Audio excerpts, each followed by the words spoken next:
একজন আলোচিত ব্যক্তি জল্লাদ শাহজাহান জীবনের ৪৪টি বসন্তই যার কেটেছে অন্ধকার কারাগারে। ৪৪ বছরের কারাবাসের আগেও দুইবার জেলে যান এই জল্লাদ। সেনা আইন ভঙ্গ করায় ১৯৮১ সালে প্রথম এবং আরেকবার যান ডাকাতি মামলায়। জেল জীবনের আগে ৪০০ ডাকাতি করেন তিনি।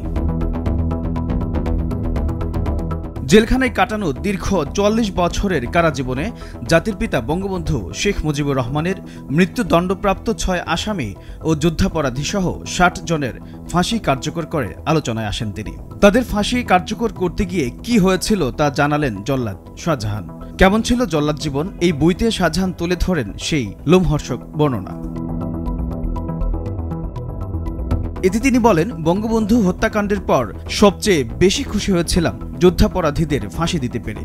শেষ ফাঁসি দিয়েছিলাম যুদ্ধাপরাধের দায়ে অভিযুক্ত জামায়াত নেতা মীর কাসেম আলীকে।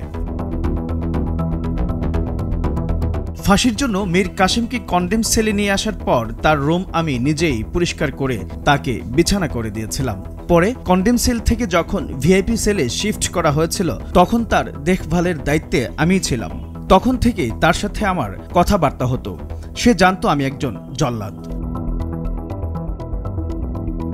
শাহজাহান তার বইতে আরো বলেন, মীর কাসেম চেয়েছিল তার ফাঁসিটা কাশিমপুর কারাগারেই হোক। ফাঁসির দিন সন্ধ্যায় আমি যখন তার মঞ্চ তৈরি করছি তখন সে কারারক্ষীদের নিয়ে খোঁজ নিল আমি এসেছি কিনা।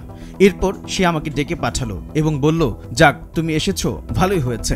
আমি মনে মনে চেয়েছিলাম আমার ফাঁসিটা যেন তোমার হাতেই হয়। শাহজাহান বলেন, আমিও তখন মনে মনে বলছিলাম আপনার ফাঁসি দিতে আমারও খুব আগ্রহ, কারণ আমি যুদ্ধাপরাধীদের দুই চোখে দেখতে পারি না।